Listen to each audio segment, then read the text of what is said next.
Muy buenas tardes, soy Leticia Romero Chumacero y en nombre del Museo de la Mujer y de su fundadora, la doctora Patricia Galeana, les damos la más cordial bienvenida a este centro de difusión de una nueva cultura de igualdad sustantiva entre todas las personas, independientemente de su sexo o cualquier otra condición.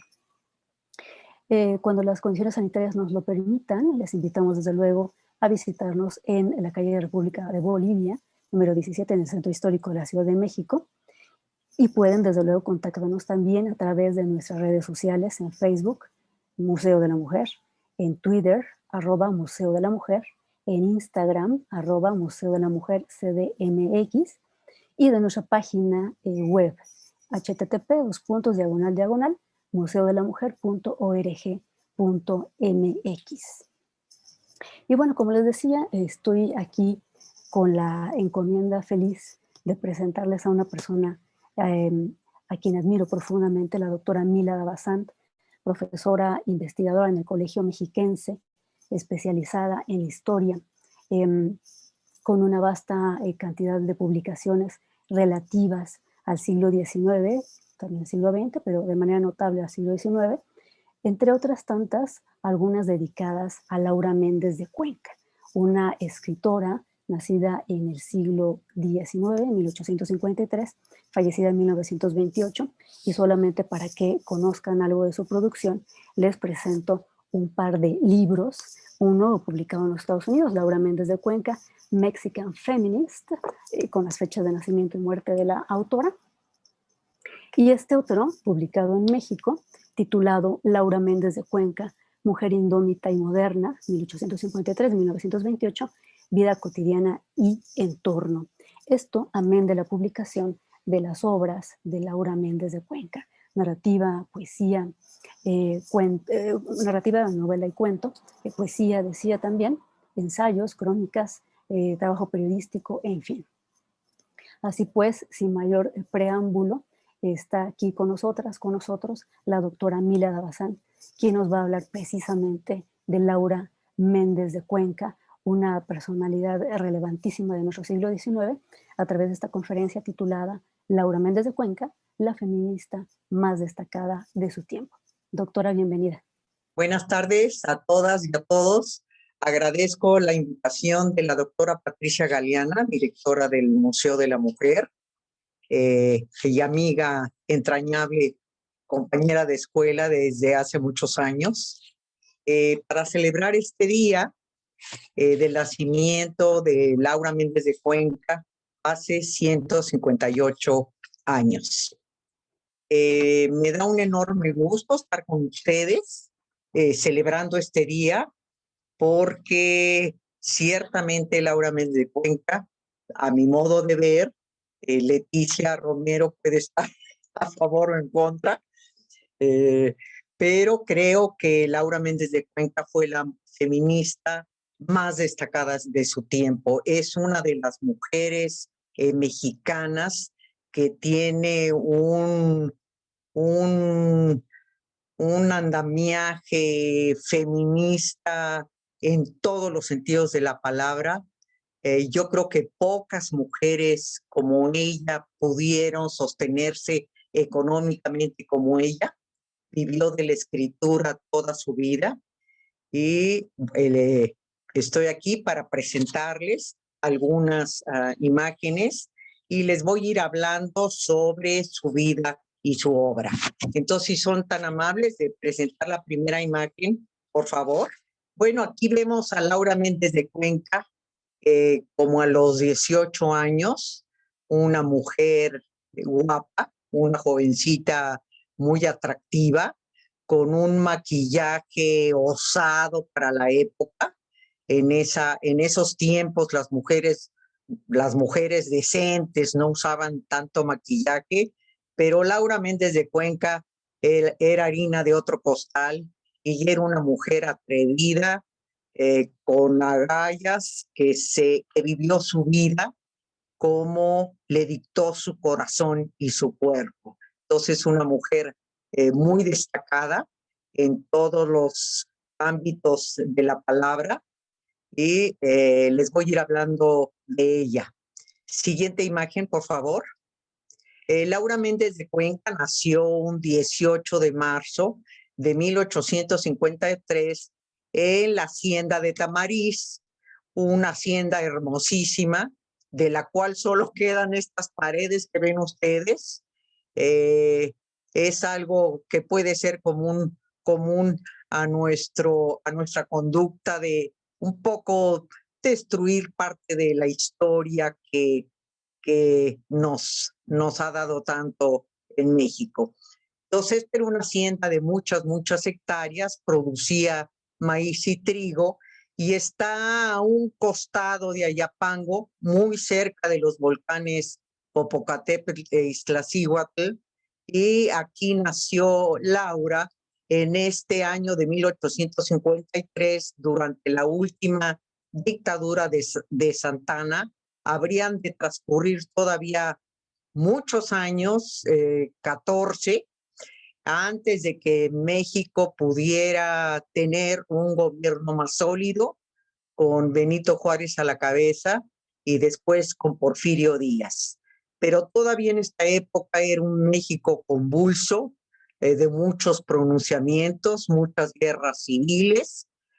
Acabábamos de perder más de la mitad del territorio nacional debido a la guerra contra Estados Unidos, y precisamente en estos tiempos se libraría todavía la última fase de la guerra civil entre liberales y conservadores, y vendría todavía la intervención francesa con el emperador Maximiliano a la cabeza, y todavía faltarían muchos años, de muchas guerras y un territorio muy difícil en el cual vivía la gente, muy inestable.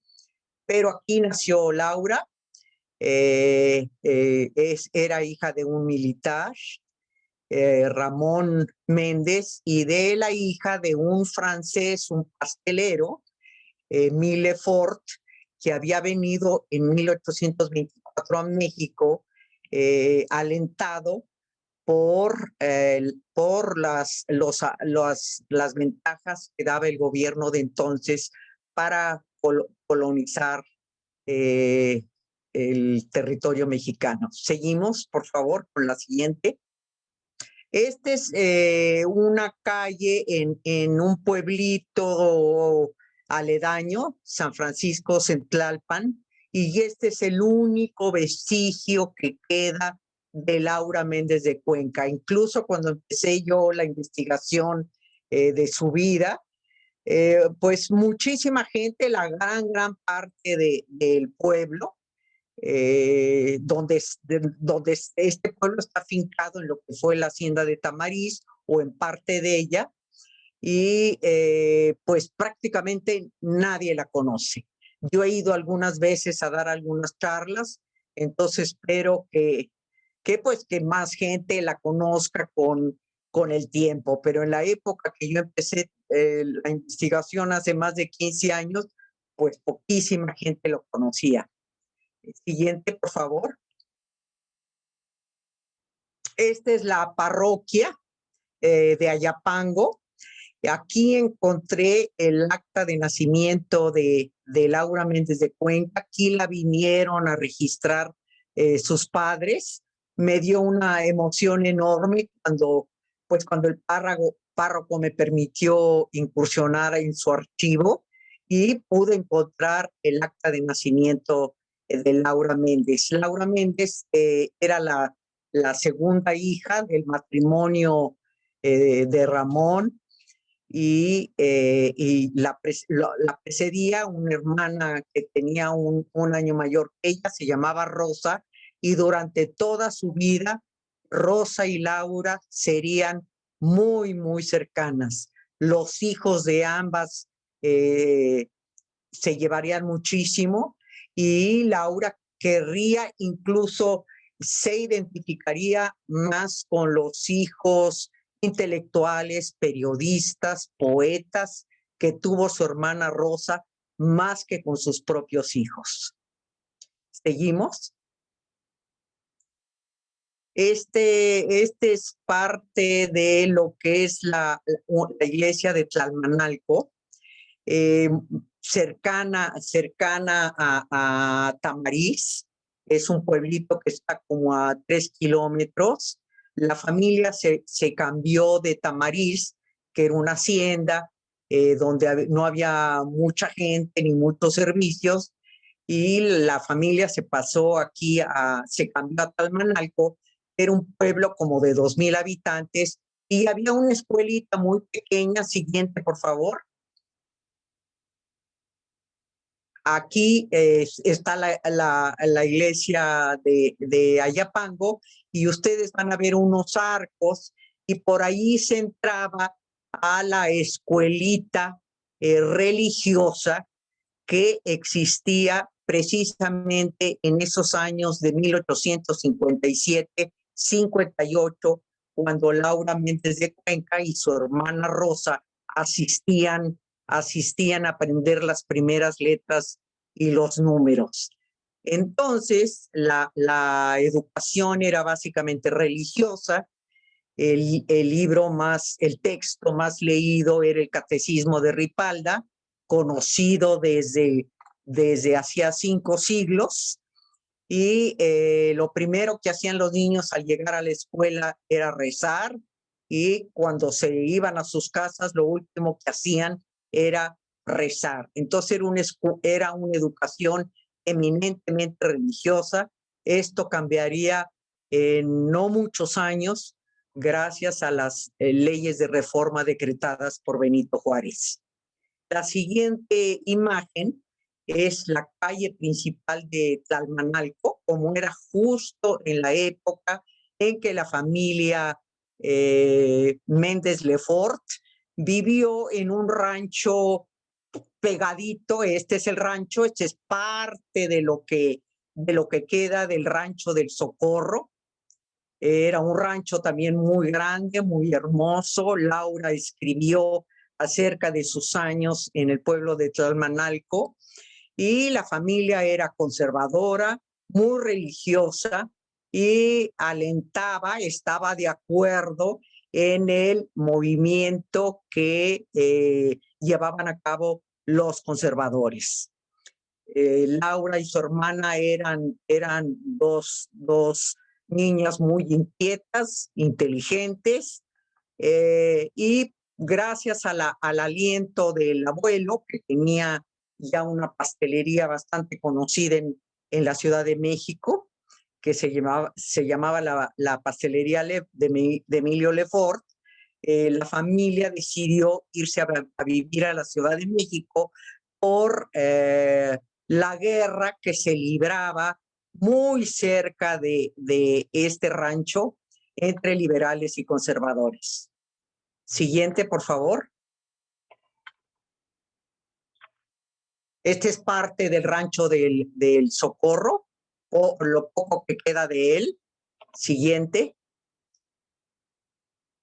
Y esta es la Ciudad de México, muy cercano a los años en que llegó la familia Méndez a ella. De hecho, la Ciudad de México no cambió radicalmente desde los años de la época colonial, y sería prácticamente la misma ciudad hasta las últimas décadas del siglo XIX.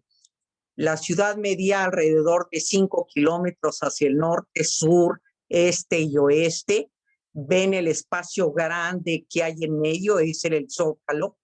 Las casas más caras y las viviendas más bonitas se hallaban cerca alrededor de este cuadro donde estaba, como hoy en día, la catedral, el Palacio Nacional, o entonces el Palacio Imperial, y el Palacio del Ayuntamiento.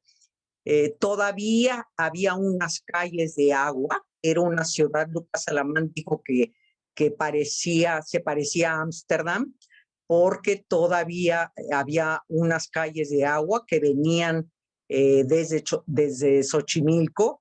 Llegaban las trajineras cargadas de verduras y de frutas todos los días, y había un embarcadero cerca del puente de Roldán, cerca del Zócalo, y había la gente más pudiente, podía salir en carreta o en carroza por una calle empedrada, y por atrás podía salir en una trajinera. Entonces era una ciudad muy hermosa, desgraciadamente muy maloliente y llena de microbios. Quien llegó a ella, los viajeros que llegaron a visitarla, quedaron impresionados de su belleza, de la belleza del Valle de México, de la belleza de los volcanes, pero la gran mayoría dijo que olía mal por todos lados. Había gente muy pobre que no tenía dónde vivir, se dormía en los mercados, andaba en harapos, desde luego descalzos, y eran un constante medio de microbios. El cólera y el tifo fueron las enfermedades más populares de esa época. Incluso a Laura Méndez le dio tifo. Era una enfermedad que se albergaba en el piojo, en la pulga de la rata, y llegaba por oleadas. De hecho, se radicó hasta el siglo XX.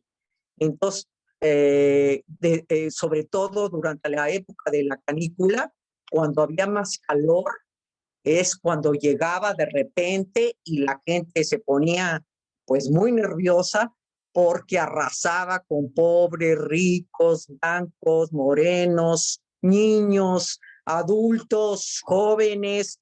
No se sabía a quién se iba a llevar. Y desgraciadamente no había ningún antibiótico en esta época, no había ninguna sulfas, no había ninguna medicina, solo existía la medicina popular con de hierbas y pócimas y ventosas y sangrías, pero la medicina moderna llegaría hasta el porfiriato, pero desde luego no había antibióticos. Entonces la gente se moría muy fácilmente de cualquier infección. Como ven, a la izquierda está la Alameda. La Alameda estaba ya casi afuera de la ciudad.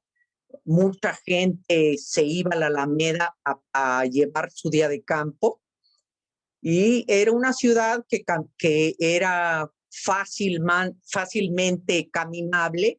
La gente se transportaba de un lado a otro caminando. Pues poca gente, desde luego, solo contadas personas tenían sus carruajes, y Laura llegó con su familia a vivir a esta también convulsa Ciudad de México. Siguiente. Con las leyes de desamortización decretadas por Benito Juárez en 1859, la Ciudad de México estaba, algunos conventos se estaban derrumbando. Lo que quería Juárez era destruir el fuero y el poder que tenía la iglesia desde la época colonial. Entonces, las leyes de desamortización decretaban que había que derrumbar los conventos, dividirlos en lotes y venderlos al mejor postor. Así que la ciudad de los palacios, muchos de estos conventos, todos desaparecieron, o la gran mayoría, y se convirtieron en viviendas de los mexicanos. Una de estas familias, como la familia Méndez Lefort, llegaría precisamente a vivir a uno de estos conventos. Siguiente.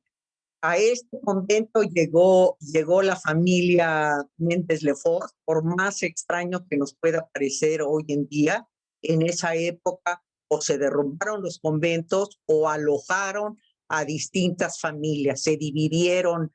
Lo que eran las habitaciones de los frailes se convirtieron en habitaciones para los mexicanos, así que fue un cambio rotundo en las moradas de los mexicanos y de las creencias populares. Siguiente, por favor. Esta es la Ciudad de México un poco después, ya en pleno porfiriato. Estos eran los tranvías de mulitas que se usaban. Era una ciudad que tenía, cuando llegó Laura Méndez de Cuenca y su familia, de 200,000 habitantes, y hacia fines del porfiriato tendría 500,000. Nada que ver con los números que nos manejamos hoy en día.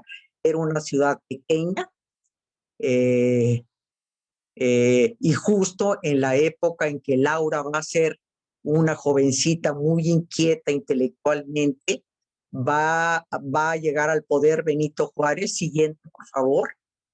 Esta es la placita de la Conchita, donde estaba la pastelería de Emilio Lefort. Ustedes bueno, no la pueden ver, pero es la primera casa que se ve a la derecha. Es una plaza preciosa. Todavía se ve tal cual la pueden ver en esta fotografía. Permanece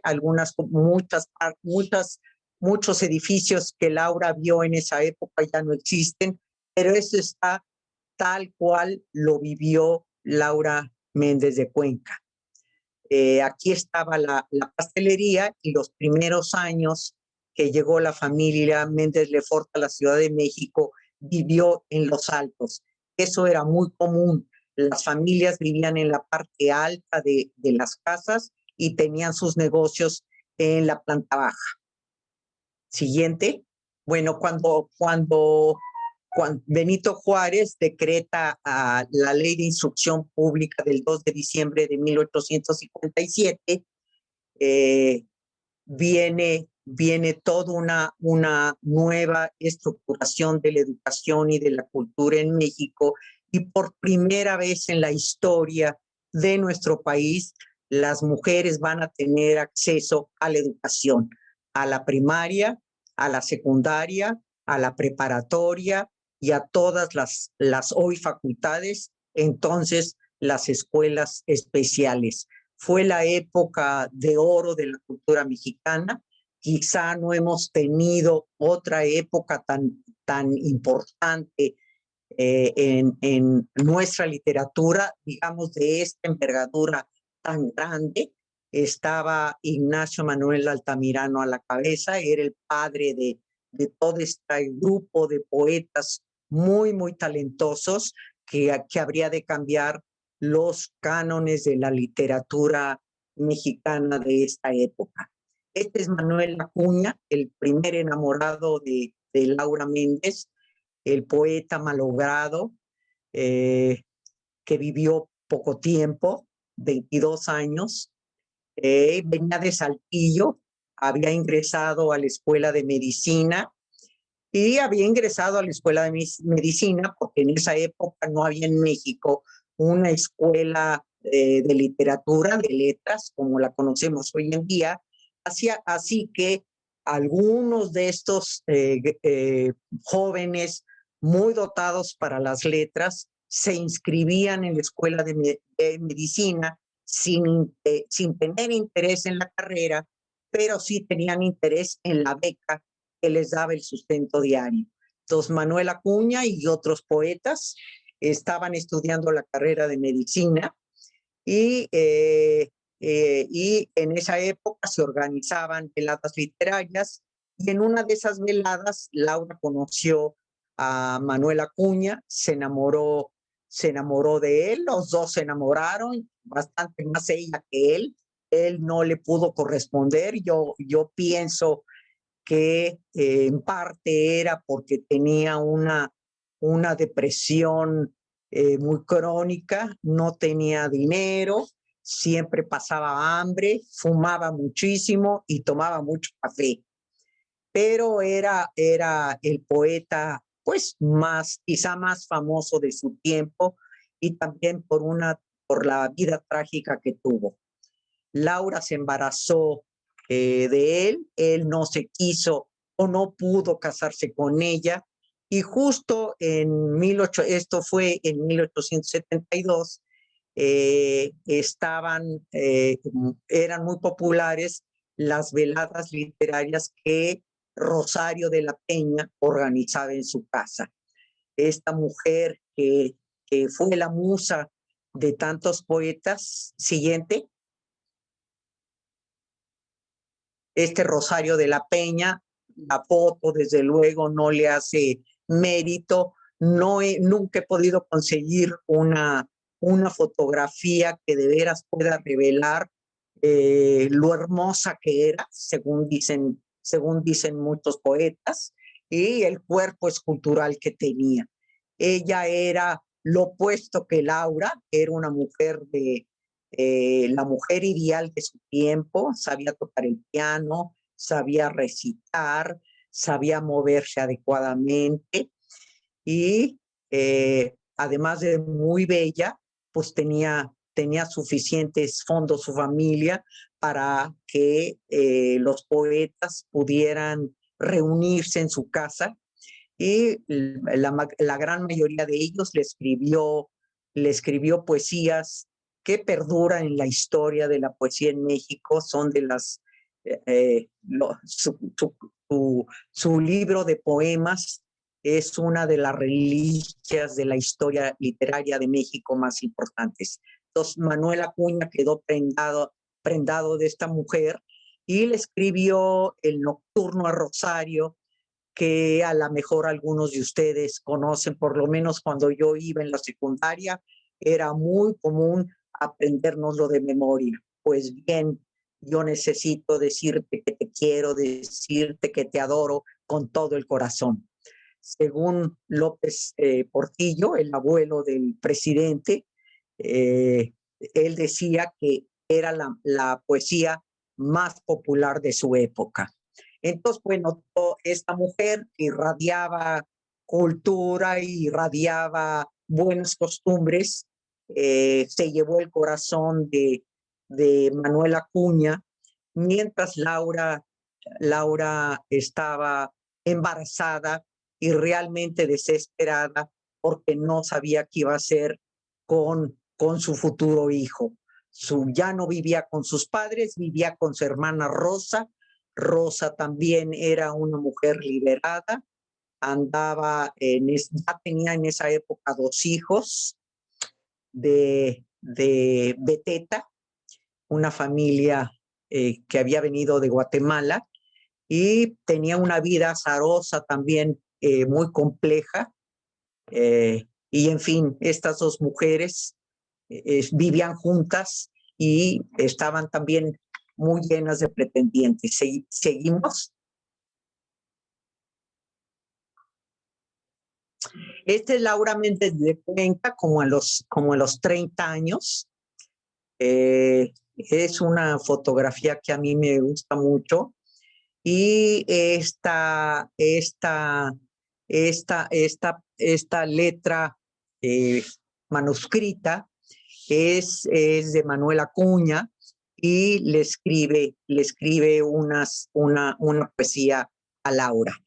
Ambos poetas, tanto Manuel como Laura, dejaron testimonio de su gran amor en periódicos. Era algo bastante peculiar, y pues no sé qué tan común era. Leticia Romero nos puede decir a lo mejor después. No sé qué tan especial era en esa época que 2 poetas publicaran las poesías de amor de uno a otro. Entonces, pues qué bueno que se publicaron, porque si no, seguramente se hubieran perdido. ¿Seguimos?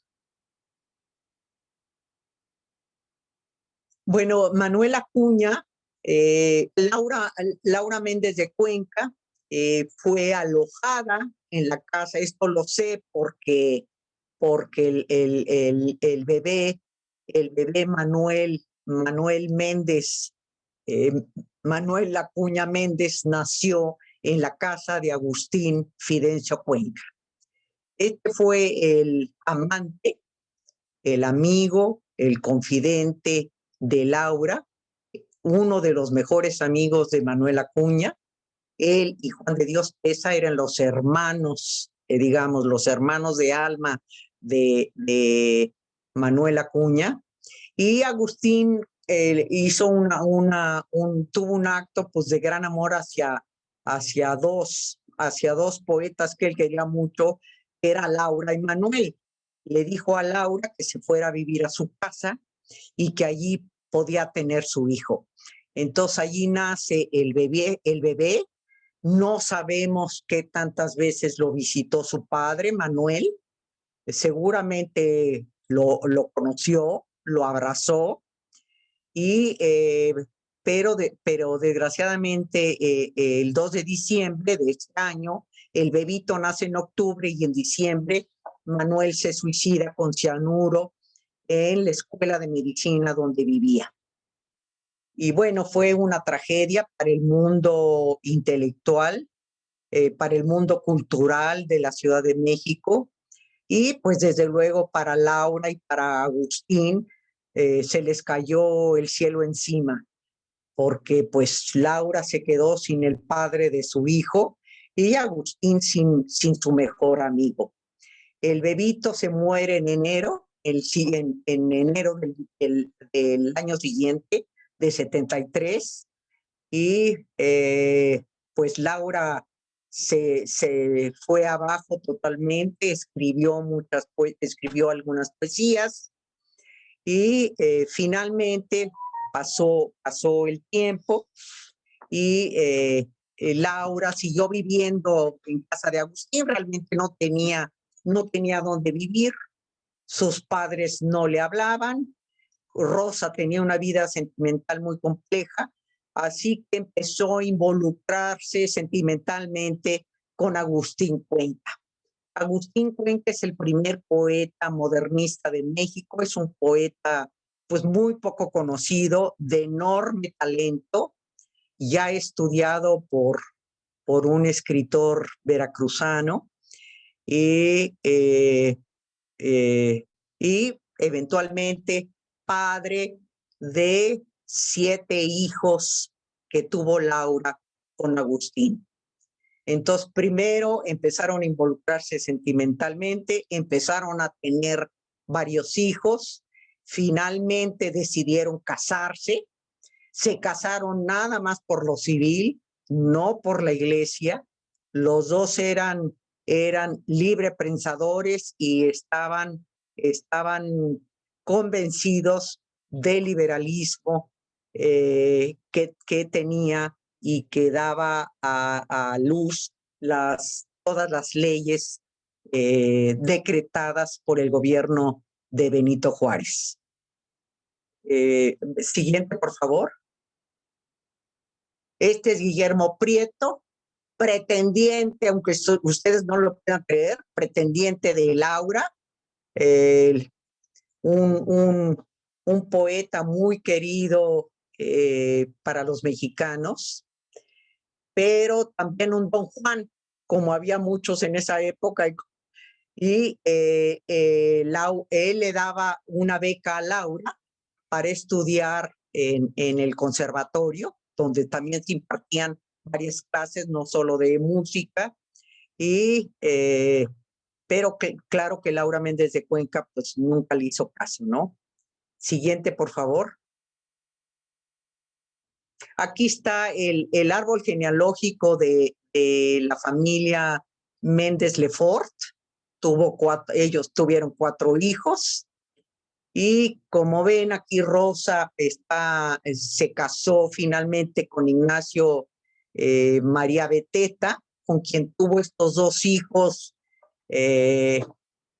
uno de ellos abuelo de quien fue el gobernador del Estado de México. A través de él conseguí algunos documentos de la tía abuela Laura. Bueno, Laura no se casó con Manuel, pero pues tuvieron al hijito Manuel Acuña Méndez y finalmente se casa con Agustín Cuenca y tiene 4 hijos vivos porque todos vivieron algunos años, pero ella le dice a su maestro Enrique Olavarría y Ferraria, quien le escribe desde San Francisco, que tuvo 8 hijos. Entonces, estos 3 hijos que apunté al final, que no está registrado, no los encontré en el archivo histórico, donde están registradas todos los nacimientos, casamientos y defunciones, pero ella dijo que había tenido 8 hijos y como se morían muchísimos bebés en esa época, pues aquí están acusados por ella. De estos 4 que vivieron algunos años, solo 2 llegaron a la edad adulta. Alicia Rosa, quien dio muchos dolores de cabeza a Laura, nunca se casó, estudió para ser maestra en Estados Unidos y después se dedicó a traer a México a algunas estadounidenses ricas, a quienes pues traía como pues como turistas a nuestro país. Y Horacio, el que está hasta abajo de los vivos, Horacio vivió 22 años, estuvo trabajando con ella en un proyecto editorial que fundó en San Francisco. Después se vino a trabajar en el periódico más importante de México en esa época, El Imparcial, gracias a los contactos de su madre, y murió de tifo en 1902. Fíjese qué ironía, a la madre le da tifo en 1886 y no se muere. Y el hijo sí se muere de la misma enfermedad algunos años después. Siguiente, por favor. Este es uno de los libros que ella escribió. Es un libro pues muy importante para la pedagogía, sobre todo en México. Tuvo 3 ediciones, en 1907, en 1910, creo, y en 1914, si mal no recuerdo. Sobre este manual ha escrito Leticia Romero y es un manual, pues, muy fuera de serie para la época, porque nos podemos adentrar en la casa ideal de la clase media mexicana. Está todo lo que ella pudo haber visto en San Francisco durante 10 años y pudo poner sobre papel todas las ideas que tenía para modernizar un hogar mexicano hacia fines del Porfiriato. Entonces, pues es un libro muy importante. Es quizá el único secular, es un manual secular. El otro que hay muy conocido es religioso. Entonces, pues sí, afortunadamente está publicado ya en estas obras que coordiné sobre Aura Méndez de Cuenca. Y creo que la primera frase dice que todos los hogares mexicanos pueden ser precedidos por un hombre o por una mujer.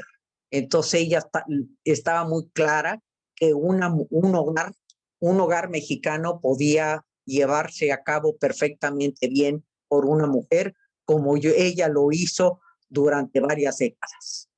Siguiente.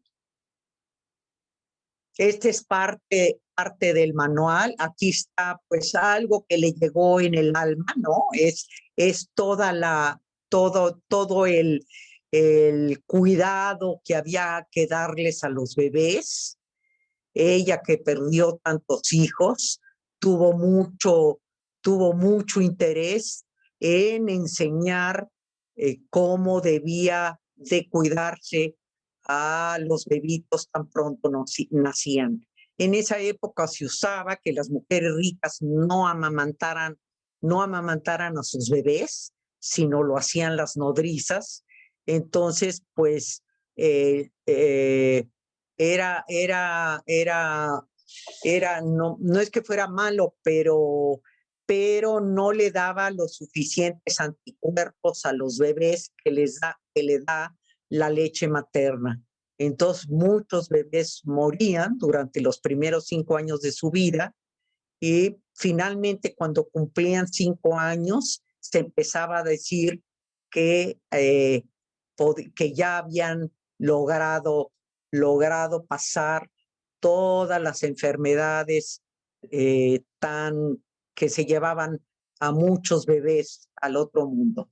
Siguiente, por favor. Esta es una de las viviendas donde Laura vivió, bueno, no en toda la casa, pero en esta casa amarilla era una vivienda. En la siguiente imagen podemos ver cómo vivía la gran mayoría, el 90% de los mexicanos en esa época.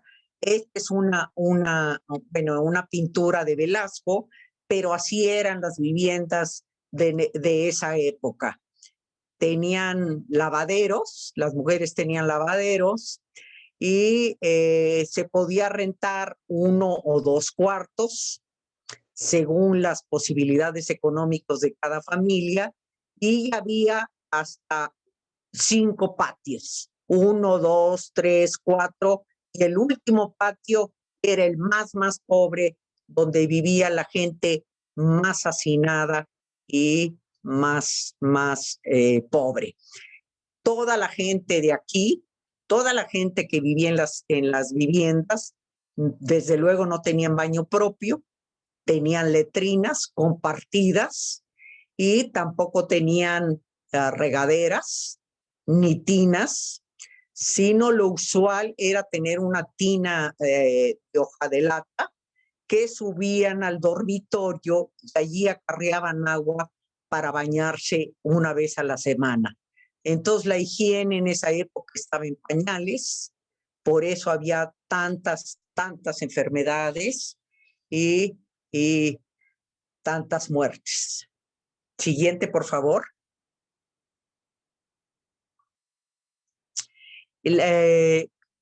Bueno, ya se imaginarán con cuántos chismes padeció la pareja de Agustín y de Laura, con eso de que no se casaban y tenían hijos y nada de matrimonio. Y de todas maneras los chismes siguieron candentes porque no vivían juntos. Muchos de estos meses no vivieron juntos. Los dos tenían un carácter muy complejo, muy difícil, y finalmente decidió la pareja irse a vivir a Veracruz. Y aquí Agustín fundó este periódico liberal, El Amigo del Pueblo, y después se fueron a vivir a Orizaba, invitados por el gobernador liberal Apolinar Castillo. Aquí encontré pues algunos dibujos que Agustín Cuenca hizo para el ayuntamiento. Le dieron el puesto de policía y de parques, entonces hizo allí sus dibujitos de cómo deberían de ser los parques en Orizaba. Y desde luego, pues él lo que pretendía hacer era escribir, desde luego, y pues no le dieron una chamba, digamos, de escritor, no la sabía, pero él se las fue ingeniando para escribir en varios periódicos y fue asesor del gobernador Apolinar Castillo. Pero era muy liberal y además a voz en cuello, no tenía la prudencia quizás suficiente para no haber dicho muchas cosas que no debería de haber dicho contra la iglesia, y finalmente lo cesaron de su puesto, se enfermó y la pareja regresó a vivir a la Ciudad de México, ya con 2 hijitos enfermos, Alicia, Rosa y Horacio. Siguiente. Esta es Laura por esta época, había engordado un poquito y y seguramente la pasó bastante mal durante estos años. Siguiente. Este es un drama que escribió Agustín Cuenca, Los descendientes Beteta.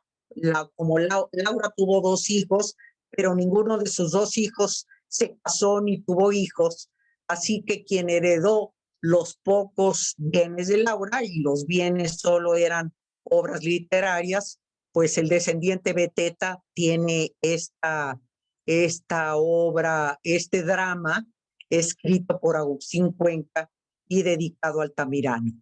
Siguiente. Aquí está dedicado a Altamirano. Siguiente.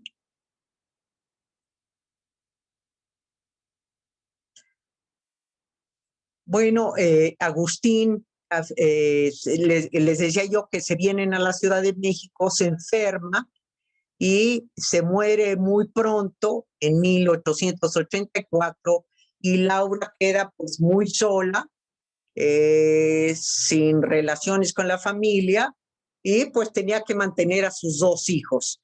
Entonces se pone a estudiar pedagogía y se prepara para presentar el examen ante el ayuntamiento.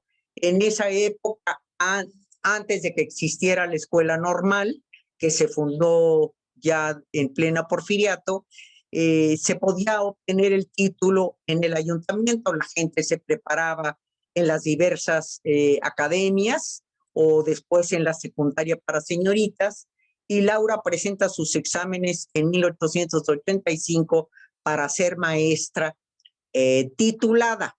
Era importante obtener el título porque las maestras tituladas ganaban más. Entonces aquí está parte de lo que fueron los trámites para obtener su título de maestra. Siguiente.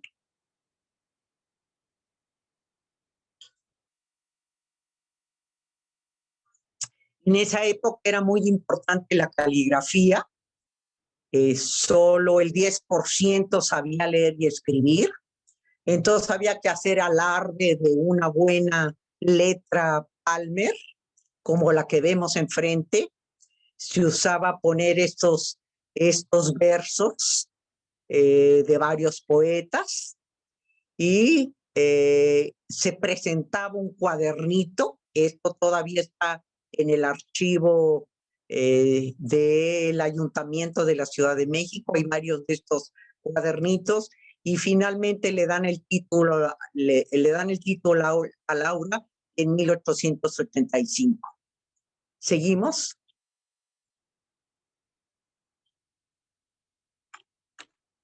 Esta imagen ya la vimos. Siguiente.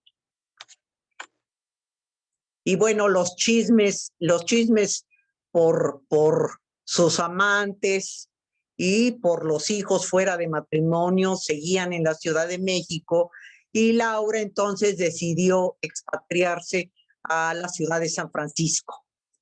Yo me imagino que pudo ser alentada por su sobrino Arturo Beteta, que estaba allá. Me imagino que ese fue el propósito de su viaje, porque no tenía ni un peso ni tampoco sabía hablar inglés.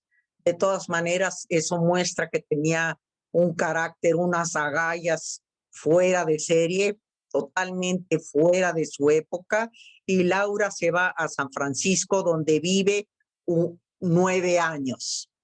En esta ciudad se dedica a dar clases de inglés a mujeres ricas y que le pagan muy bien la hora. En esta ciudad pudo conocer a las primeras mujeres emancipadas, liberadas del yugo masculino, y empieza a vivir una vida libre, como ella deseaba y como siempre soñó.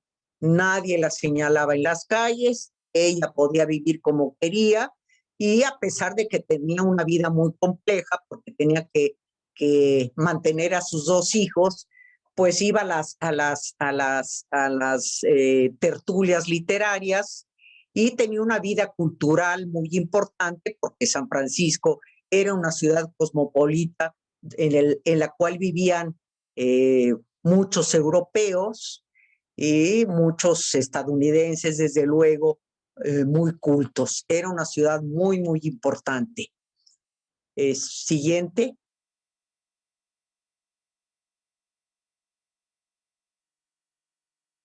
Aquí fundó esta revista hispanoamericana.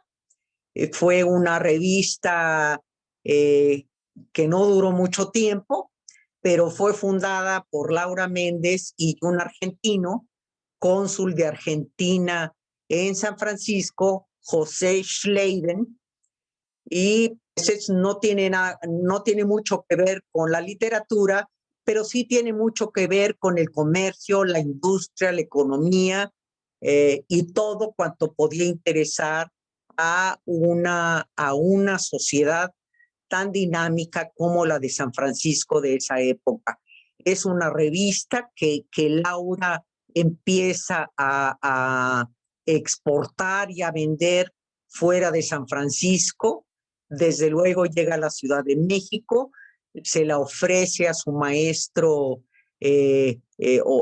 Olavarría y Ferrari, y ella sigue escribiendo también para el periódico El Imparcial y para otros periódicos mexicanos, y también a través de esta escritura gana dinero.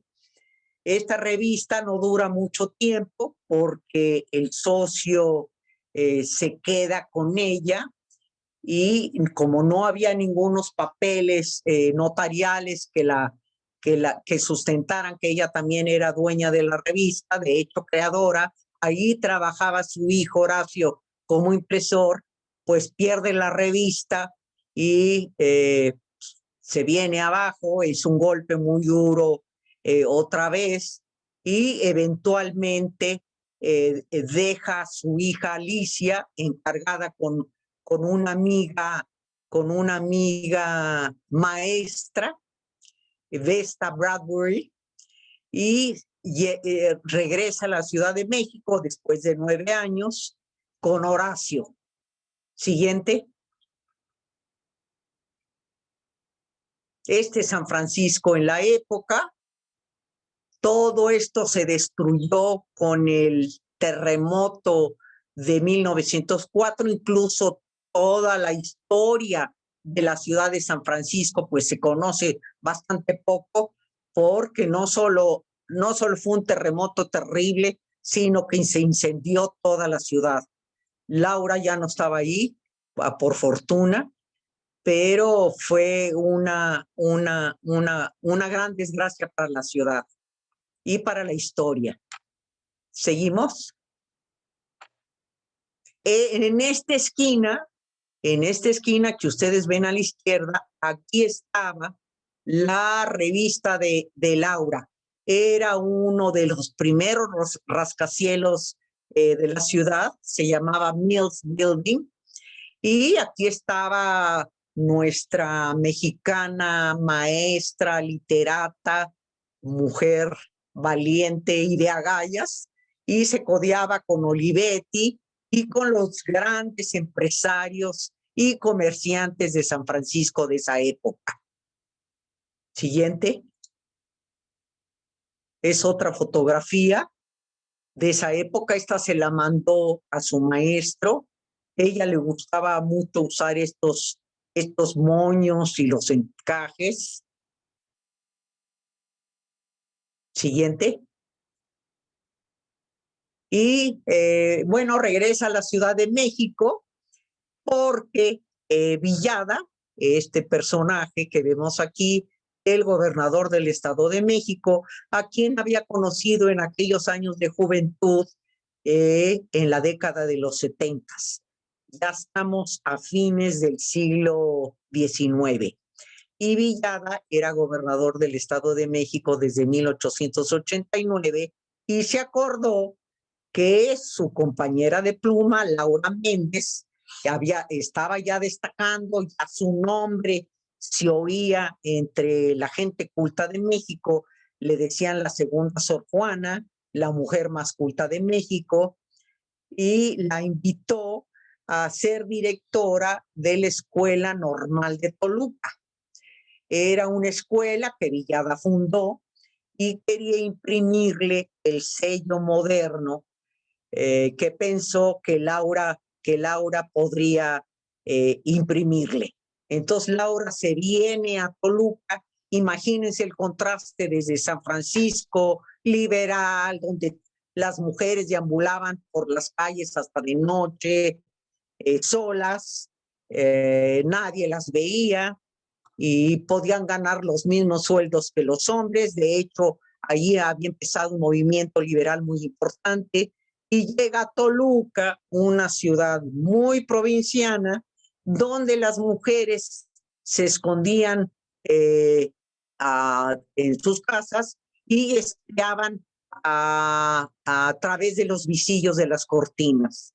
Entonces, bueno, Laura yo creo que no midió bien en qué ciudad se metía, pero sí le aceptó los honores que le ofrecía Villada y llegó a Toluca en 1893. Siguiente, por favor. Este es Toluca en esa época. No es una imagen muy buena. Siguiente, este es el palacio de gobierno. Este es el mero zócalo. Y esta es la escuela normal que estaba en el convento del Carmen, convertido, como muchísimas escuelas en esa época. No había dinero para construir escuelas, pero Benito Juárez decretó que todos estos conventos podían convertirse en escuelas. Entonces, muchísimas escuelas, no solo en la Ciudad de México y en Toluca, sino en todas las ciudades de nuestro país, se convirtieron sobre todo en escuelas superiores. Aquí estuvo la escuela normal y aquí llegó Laura a vivir supuestamente varios años. Llegó con un ímpetu muy modernizador, queriendo cambiar todo de tajo, y se encontró con prácticas tradicionales pedagógicas con las cuales no estaba de acuerdo, y lo que le faltaba a la maestra Laura era una buena mano izquierda. Eso nunca lo tuvo, era demasiado honesta, abrupta y sincera, de tal suerte que duró muy poco en el puesto, ni siquiera terminó el año escolar, renunció a su puesto y se fue a la Ciudad de México. Siguiente, por favor. Aquí está uno de estos corredores de la Escuela Normal en Toluca. Había mujeres de todas las clases sociales. Fue una escuela normal importante. Siguiente. Esta era una escuela justamente de esta época. No se ve muy bien la imagen, pero sí se puede ver cómo era un salón escolar moderno. Antes de 1867, en estos salones se podían ver crucifijos y santos colgados de las paredes. Pero llegó Benito Juárez y con su ley del 2 de diciembre de 1867 prohibió terminantemente la educación religiosa en las escuelas. Por lo tanto, todos estos santos y crucifijos desaparecieron y en sus lugares se colgaron estos carteles modernos que ven a su derecha, que no se distinguen bien, pero son carteles modernos que podían tener la germinación de una semilla, el esqueleto humano y muchas otras impresiones de lo que los niños debían aprender durante la primaria. Mucho de esto lo trajo Villada de Francia y después fue copiado en la Escuela de Artes y Oficios. Antes de esta fecha, los niños tenían otro tipo de escritorios. Estos escritorios ya son modernos. Al fondo pueden ustedes apreciar un mapamundi. Seguramente están los retratos de los héroes nacionales. Y esta escuela es mixta, lo cual es bastante moderno, porque en esa época generalmente había escuelas de niñas o de niños, o niños en la mañana y niñas en la tarde. Esta es una escuela de segunda clase. Las escuelas de primera clase eran las que tenían una maestra para cada uno de los años escolares. Aquí comparten el salón, entonces escuela de segunda clase y urbana, desde luego, porque las escuelas rurales eran bastante diferentes. Entonces, cuando Laura Méndez llega a Toluca, pudo haber tenido uno de estos salones como maestra. Siguiente, por favor. Este es un patio, es mucho decir, estamos en el campo, es una escuela rural y pueden ustedes apreciar que son niños indígenas, todos están descalzos, tienen su vestimenta típica con el calzón de indio que le dicen el calzón de manta y su camisa de manta. Esta era una típica escuela rural en la cual estaban todos los niños de todas las edades juntos en un solo salón. Y el maestro se las veía negras porque tenía que enseñar la primaria a niños de diferentes edades escolares. Y además que hablaban idiomas nativos como el náhuatl y el mazahue y el otomí, y no hablaban el español. Entonces, pues era una tarea a cuestas. Siguiente. Esta es otra fotografía donde les han de haber dicho a los niños, por favor, se vienen mañana vestidos muy limpios, y posiblemente el niño que está a la derecha era el hijo del profesor, ¿no? Todos están abriendo, algunos están abriendo sus libros, la mayoría tiene fisonomía indígena y el maestro se presenta pues muy bien ataviado.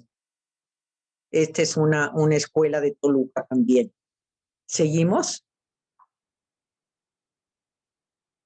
Esta es una escuela de primera clase en Toluca. Seguramente las niñas están así sentadas para la foto, pero seguramente tenían sus escritorios. Ahí están los héroes nacionales. Villada está en el centro, la República Mexicana, y los carteles modernos a la izquierda. Siguiente. Esta es Beatriz, la hermana menor de Laura, con la cual vivió un tiempo durante la Revolución Mexicana.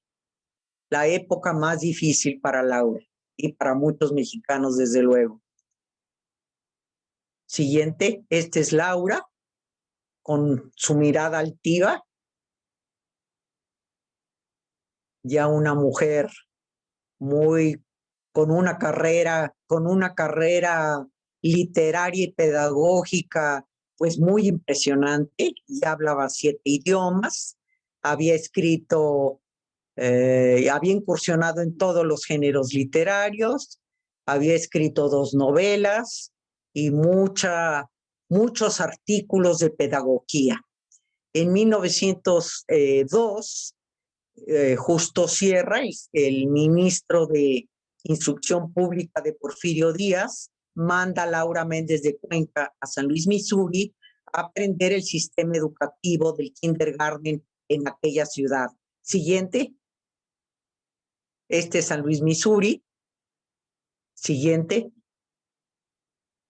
Esta es la Feria Internacional de 1904, donde Laura, por supuesto, participó, donde se llevó a cabo un congreso de educación muy importante y ella representó a México. Siguiente. Este es el pabellón de México. Aquí estuvo Laura. México exhibió varias piezas arqueológicas y varios libros importantes. Y aquí estaba Laura. Aquí vivió Laura unos 2, 3 años. En esta avenida, en una de estas casas que estaban divididas en varios departamentos. Siguiente. Como Laura no solo cumplía con su deber de estudiar el sistema educativo de San Luis, Missouri, sino siempre andaba aprendiendo, incursionando en todo lo novedoso que había sobre educación y pedagogía. Así que se ingresó por sus méritos a esta sociedad de pedagogía en la ciudad de Missouri, y aquí está su nombre. Sí, y estando en San Luis, Missouri, es cuando recibe estos telegramas de Arturo Beteta, de su sobrino muy cercano, en donde le dice que Horacio está gravísimo, aunque ligeramente mejor, pero finalmente pues le anuncian que se murió. Y Laura, muy desesperada, siguiente, no puede regresar a la Ciudad de México y finalmente muere, y ella escribe un cuento terrible en la Navidad de ese año. Entonces Laura siempre, Horacio fue un joven débil de carácter, y Laura siempre se siente con mucha culpa de no haberle dado tal vez el suficiente cuidado y el suficiente apoyo, de tal suerte que en 1917 se le ocurre hacer un acto de su última voluntad, y va al panteón donde estaba Horacio, en el Panteón de la Piedad, y su última voluntad consiste en que cuando ella se muera, la entierren con los restos áridos de Horacio. Entonces nadie sabe que la tumba de Laura Méndez de Cuenca en el Panteón Municipal de Toluca tiene también los restos de Horacio. Madre e hijo están enterrados en un solo sepulcro. Aquí están desinfectando las habitaciones. Cuando venía el tifo, llegaba todo el Consejo de Salubridad y a echar cal y cuantos ácidos tuvieran, pero algo servía, pero se moría muchísima gente. En una de las vacaciones que tiene Laura Méndez de Cuenca en San Luis, Missouri, llega a la Ciudad de México y funda con otras mujeres mexicanas muy destacadas como ella, quizá ninguna con un perfil tan completo, pero desde luego muchas destacadas. Ahí está la doctora, ¿cómo se llamaba la doctora? Matilde Montoya. Matilde Montoya, la abogada Sandoval. Hay varias maestras, y las maestras destacan mucho en el campo de la lucha por la liberación de la mujer, y Laura escribe 3 artículos en esta revista, que es una de las revistas más importantes del feminismo mexicano. Entonces, Laura eventualmente es la presidenta de de la revista y de un incipiente movimiento feminista en México. Es muy admirada, desde luego, porque tiene una carrera muy fuera de serie, ¿no? Ninguna otra mexicana ha vivido tantos años fuera de México, no ha vivido sola, manteniendo a sus hijos, no ha tenido esta incursión en las letras de manera tan destacada como ella, que ya la comparan con Sor Juana, y de tal suerte que también el gobierno la decide enviarla a Alemania, a Berlín, donde se está llevando a cabo uno de los programas educativos modernos más destacados de Europa. Se va a Berlín con su hija y con su mejor amiga, Aurora Gutiérrez, una maestra que enseña tejido y costura en algunas escuelas en México. Es durante 10 años, de 1900 a 1910, es la mano derecha de Laura, la ayuda muchísimo, incluso alguien me sugirió que tal vez tuvieron una relación más allá, una relación muy cercana, más allá que simples amigas, porque encontré unas cartas muy sugestivas, muy sugerentes, que la relación pudo haberse apuntado hacia una relación lésbica. Ella le dice a Laura, Aurora le escribe a Laura, mi ley, se refiere a ella como mi ley.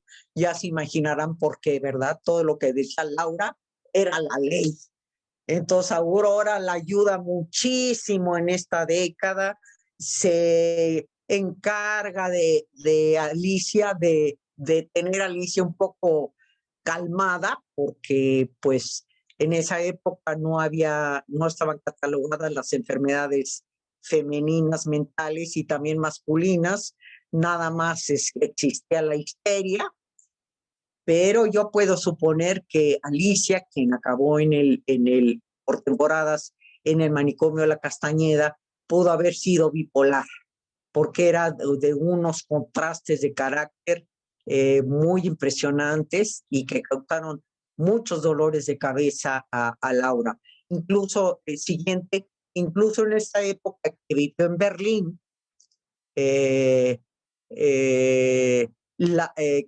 Aurora se lleva a Alicia a vivir a París, a estudiar arte, con el propósito de dejar a Laura descansar de Alicia para que Laura pudiese trabajar como ella quería y visitar las escuelas alemanas, aprender del sistema pedagógico, enviar los escritos, informes pedagógicos al gobierno de Porfirio Díaz, para que después el gobierno de Porfirio Díaz decidiera qué de aquello podía adaptarse a las escuelas mexicanas. Entonces Laura pasa varios años aquí, tiene amigas que hablan alemán, ella habla alemán y escribe unas cartas muy interesantes al subsecretario de Educación, en donde le dice que los representantes y las representantes mexicanas en el extranjero no hablan los idiomas de los países a donde son enviadas y no siempre cumplen con sus trabajos. Un poco dando a entender que un poco se la pasaban también viajando, ¿no? Pero el gobierno de Porfirio Díaz tenía muy claro y tenía además supervisiones en las embajadas y en los consulados para que estos mexicanos no fueran a viajar, sino realmente estudiar. Este es uno de los paseos más famosos de Berlín. Todo esto existe tal cual, pese a la guerra. Y bueno, Laura pasó unos años muy felices aquí, viajó por varios países europeos, trabajaba mucho, pero también se daba el lujo de viajar y de conocer varios países en Europa. Conocí la casa donde, por cierto, la casa donde se quedó Laura, y este es uno de los lugares más, pues, más visitados por artistas, filósofos, reyes, príncipes, presidentes en Europa, el balneario de Karlsbad. Y yo creo que es el lugar que más le gustó a Laura, porque escribió varias crónicas de Karlsbad y todas son preciosas. No me dejará mentir, Leti. Aquí vemos su nombre hasta abajo, porque cada vez que llegaba una oleada de visitantes a este lugar que es precioso, que está en la República Checa, que existe tal cual lo visitó Laura, está igualito porque el municipio no lo ha dejado crecer, entonces es un lugar precioso. Conocí ahí el hotel donde llegó Laura. Aquí hasta abajo dice señora Laura Méndez de Cuenca, México. Y ya hay visitantes de varias partes de Europa, pero la única mexicana es Laura. Entonces, pues aquí llegaban a curarse, a beber el agua más que a sumergirse en ella. Era un balneario muy famoso, aquí estuvo Goethe 7 veces, Beethoven otras tantas, todos los grandes artistas, Freud desde luego, y científicos venían a Karlsbad. Entonces Laura estaba allí como pez en el agua, codeándose con toda esta aristocracia y todos estos artistas tan conocidos en Europa. Este es Laura, ya cuando llega a México en 1910, justo para las fiestas del centenario. Como ustedes saben, viene el desenlace del porfiriato con el estallido de la revolución el 20 de noviembre, y Porfirio Díaz se exila a París, y esos 10 años que Laura vive la revolución son 10 años muy trágicos, muy difíciles, donde degradan a Laura, yo pienso que por haber sido porfirista. Aurora, llegando de París, la deja, la abandona su suerte. Yo creo que estaba harta de Alicia, y contrariamente a Laura, Aurora le va bien en la revolución. Tiene una carrera magisterial bien, la hacen inspectora, que es el grado más alto en el escalafón del magisterio, y en cambio a Laura la degradan ayudante, que es el puesto más bajo del magisterio.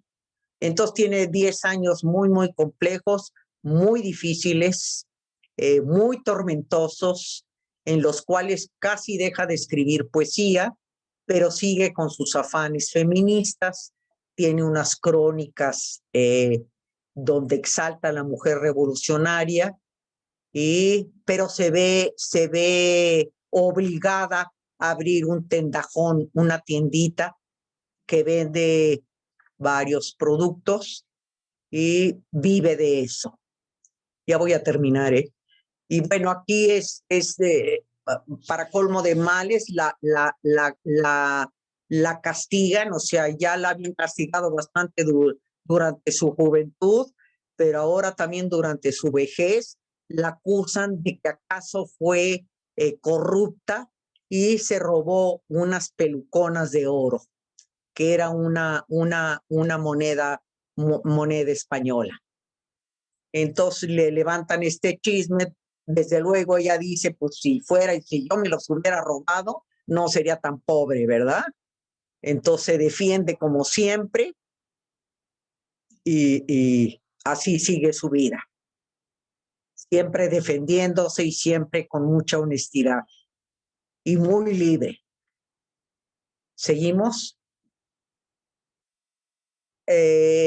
Bueno, de los pocos puestos importantes que tiene en esta época forma parte del Consejo Superior de Educación. Aquí está Vasconcelos, lo conoce bastante bien y conoce a otros destacados educadores y pedagogos, pero dura en el puesto poco tiempo. De hecho, ya había formado parte de este Consejo Superior que había sido creado durante en 1906, durante el Porfiriato. Esta es la casita, bueno, no es esta, pero es la dirección donde vivió con Beatriz en la época de la Revolución. Este es Veracruz, aquí Arturo, su sobrino, la invita a que vaya, a que lo visite, porque él es muy cercano a Carranza y aquí está establecido el gobierno de Carranza. Entonces Laura Méndez va a visitarlo y bueno, por lo menos tiene algunos meses de una mejor vida que la que se daba en la Ciudad de México.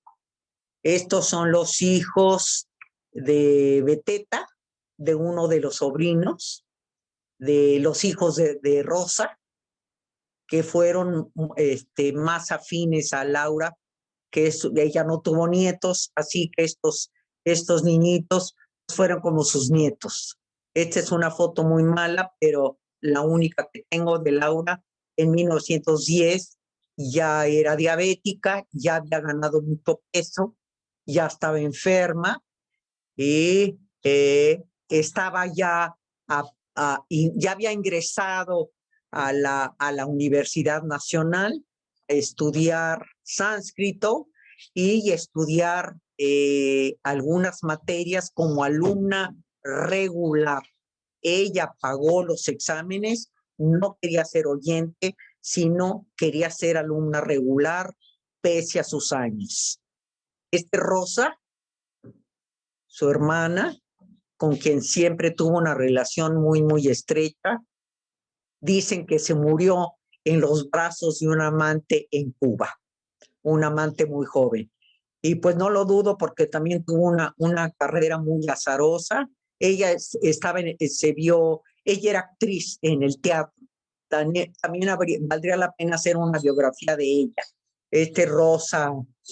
Rosa ya viejita, dedicándole una fotografía a sus hijos, Enrique y Sara. Esta es la Castañeda, donde estuvo Alicia internada en diversas temporadas. Esta es Alicia en Venecia. Era una mujer guapa, pero muy, muy compleja, muy difícil. Estas son los exámenes de Laura en la UNAM, en sánscrito y literatura indostánica. Se sacó la máxima calificación de 4. Y aquí están la última fotografía, está Laura sentada, están sus sobrinos atrás, en la tercera boda de uno de ellos, de Enrique, y hasta la derecha está Alicia. Corría el rumor en la familia que se había suicidado, que se había aventado de una ventana, pero eso no fue cierto porque yo encontré su acta de difunción y murió en 1937, es 9 años después que su madre, afortunadamente. Y yo creo que la próxima ya es la huelga de maestros en 1923 y allí viene el 15 de marzo, el Día del Maestro. Y bueno, no se ve la foto desde luego, pero es la mujer que está vestida de negro con sombrero, esa es Laura. También forma parte de la huelga, de la primera huelga de maestros, y esta es una fotografía de su novela Espejo de Amarilis, que escribe en San Francisco. Aquí está enterrada Laura Méndez de Cuenca, en la Rotonda de Hombres Ilustres del Estado de México. Y bueno, aquí termino la charla, espero que les haya interesado. Y como les decía antes, nadie sabe que también está enterrado allí su hijo Horacio. Muchas gracias por su atención. Doctora, qué placer escucharla y acompañarla en este recorrido por la vida y obra de Laura Méndez de Cuenca, que como nuestro auditorio habrá podido observar y escuchar, fue una mujer fuera de serie, en efecto, para la época. Sin duda vivió muchas cosas que el día de hoy podemos tener al alcance, pero a nuestro alcance, pero en el siglo XIX no era tan fácil, comenzando por el hecho de que ocupar el espacio público no era común entre las mujeres. Entonces, bueno, procedo a dar lectura a algunas de las preguntas y felicitaciones que formulan quienes han tenido la gentileza de seguir esta transmisión.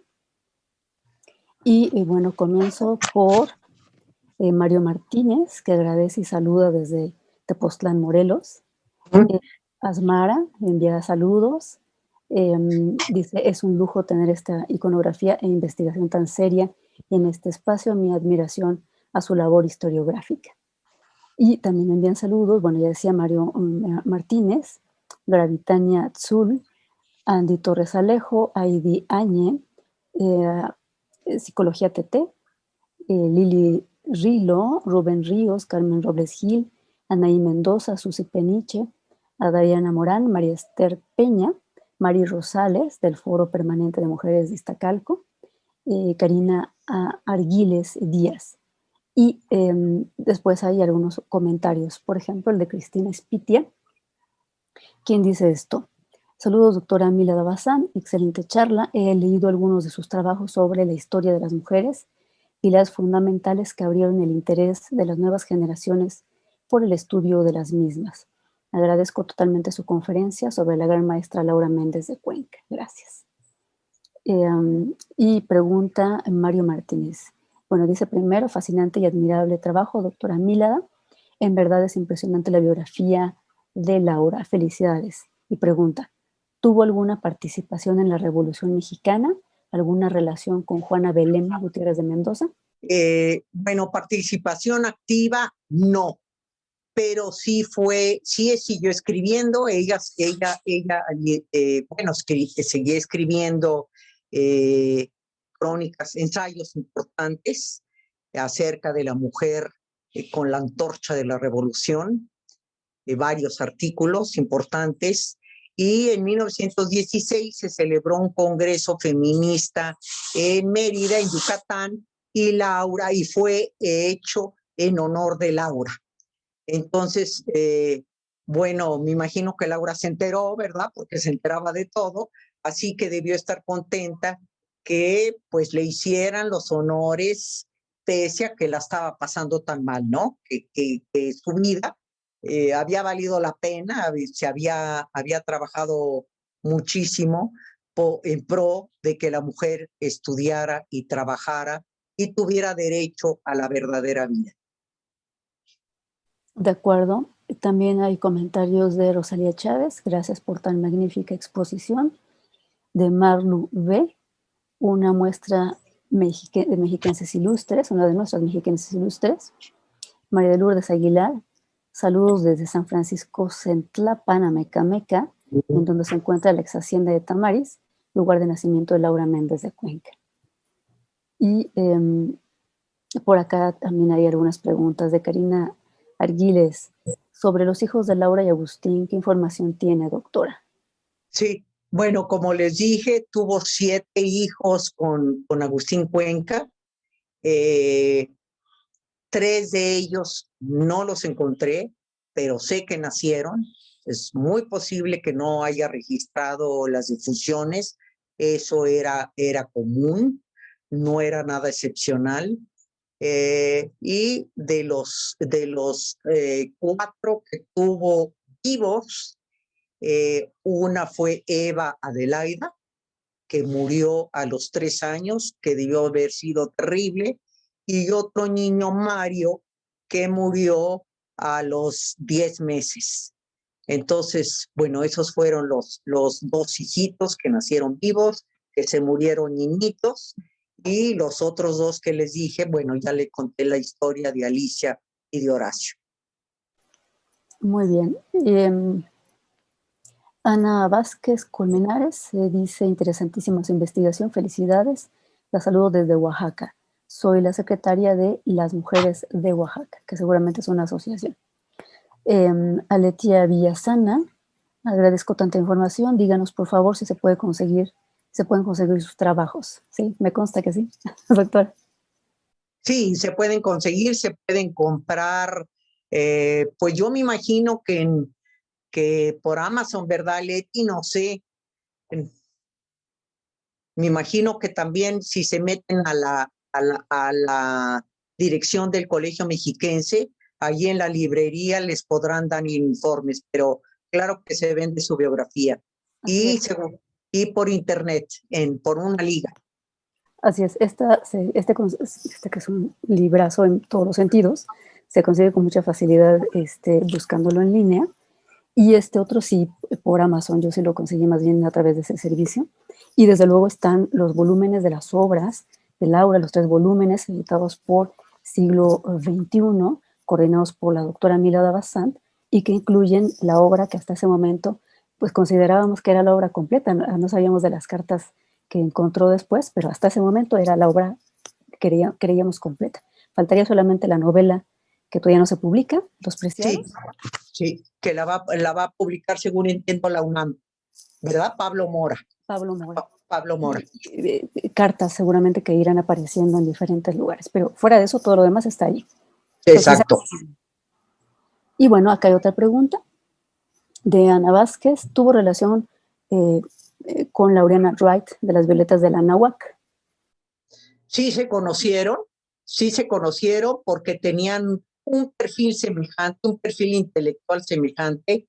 Laureana también escribió textos sobre educación muy, muy importantes, también exaltando a que la mujer estudiara, pero pues Laureana siguió casada, tuvo una vida muy diferente a la de Laura, ¿verdad? Tuvo recursos, nada más se casó con Wright, de tal suerte que pues no se conocieron, pero hasta donde yo sé no fueron amigas.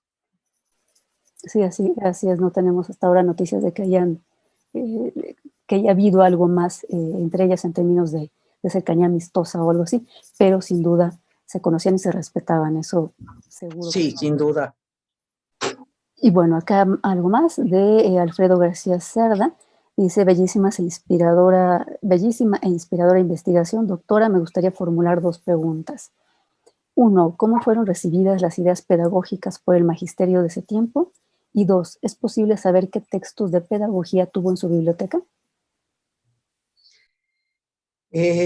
Pues cuando ella murió,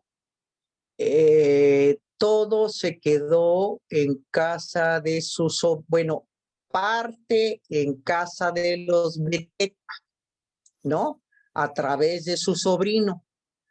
Yo llegué a ver parte de esta biblioteca de Laura en la casa de un Beteta, digamos, ¿no? Porque Betetas hay muchos y para ya no detenerme en el árbol genealógico de los Beteta.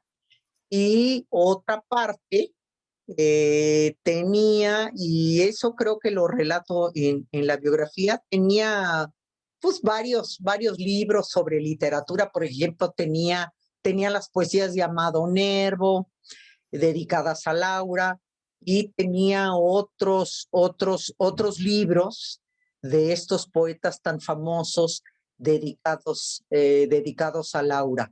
Pero muchos de los libros se perdieron, ¿no? Porque no había gran interés en su biblioteca, que de acuerdo a Aurelio Venegas, ¿no? Un amigo de Laura, él escribió, cuando Laura murió, escribió un ensayo pues muy bello, dando a conocer que Laura tenía una biblioteca importante de textos de literatura y de educación.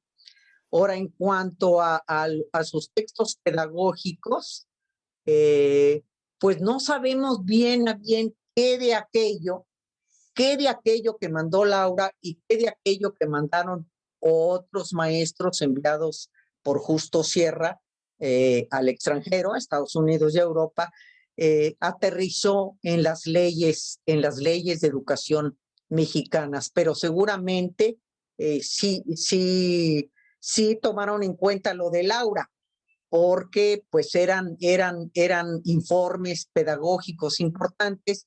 Incluso Laura escribió algo sobre el programa escolar de lengua española. Entonces yo puedo presumir que sí, algo de lo que Laura pensó y escribió aterrizó en las escuelas mexicanas. Muy bien. Bueno, hay más felicitaciones de Luna Mía Jiménez. Dice, he disfrutado mucho esta investigación, mi admiración desde Comalcalco, Tabasco. Algunas más ya las he leído. Y preguntas de Andy Torres Alejo. ¿Cómo podemos construir una metodología para poder realizar un trabajo biográfico? ¿Qué recomendaciones bibliográficas nos puede dar? Pues yo he escrito varios artículos. Tengo un artículo en la revista Desacatos del CIESAS sobre los espacios macros, micros y medios. Y tengo otro artículo en la revista Secuencia del Instituto Mora.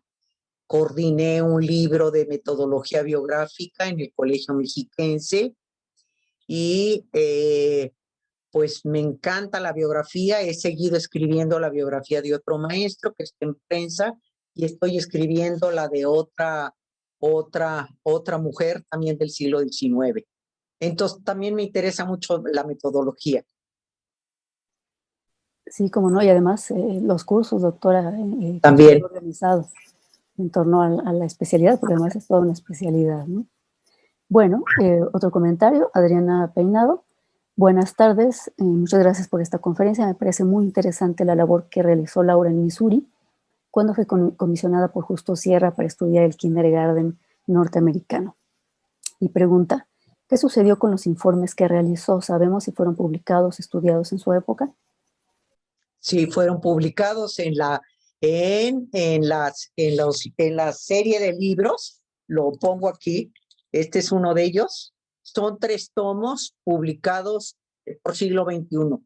Aquí están los informes pedagógicos y toda la obra literaria y pedagógica de Laura, incluso el texto El Hogar Mexicano, que la doctora Romero me hizo el favor de hacer un estudio introductorio. Entonces, toda la obra está publicada, menos la novela Los Preciados y algunas cartas que están por ahí dispersas. Muy bien. Y una última pregunta. ¿Se tiene alguna información sobre la postura de Laura ante la educación sexual en ese tiempo? Pregunta Mario Martínez.